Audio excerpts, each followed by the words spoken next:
La rocade nord-est de Compiègne permettra de réduire considérablement le flux de véhicules traversant l'agglomération. Le trafic qui traverse ces communes est estimé aujourd'hui à plus de 20 000 véhicules jour.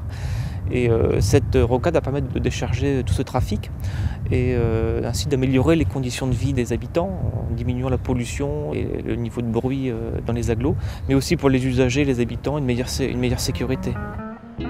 Ce grand chantier vient de franchir une étape décisive, avec l'achèvement du viaduc, un ouvrage remarquable à plus d'un titre.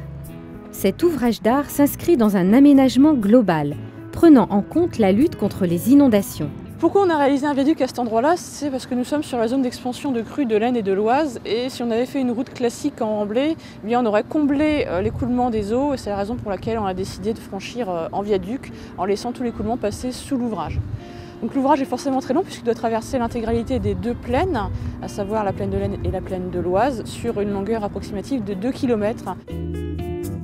Il faut se rendre compte que les travaux ont duré plus de 3 ans et ont mobilisé plus de 100 compagnons en période la plus forte.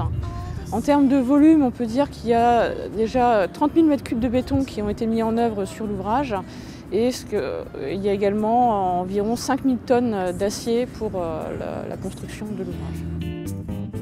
Le viaduc de Compiègne en fait, est composé de deux parties principales, des appuis, c'est-à-dire les fondations, la base de l'ouvrage, qui a 37 appuis, et une partie horizontale sur laquelle vont circuler les véhicules qu'on appelle tablier. C'est ce tablier qui est composé de 810 voussoirs, donc 810 tronçons de tablier qui ont été préfabriqués sur place dans une installation dite foraine, c'est-à-dire une usine spécialement construite sur place.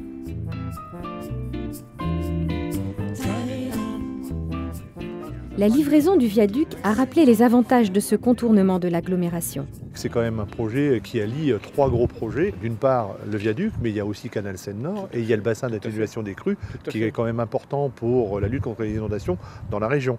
Et puis ce réaménagement de toute cette plateforme, ensuite en base de loisirs, qui sera d'une importance capitale pour le Compiègnois. Les services de la DREAL ont été très attentifs aux exigences qu'on a demandées par rapport à la proximité des habitations, notamment la sécurité et puis l'impact sur le bruit. La réalisation des voies d'accès se poursuit maintenant, ainsi que les travaux d'aménagement, pour permettre le raccordement final et la mise en service dès 2011. En tout cas, c'est un bel ouvrage, hein, bravo. Et puis j'attends de pouvoir l'utiliser maintenant.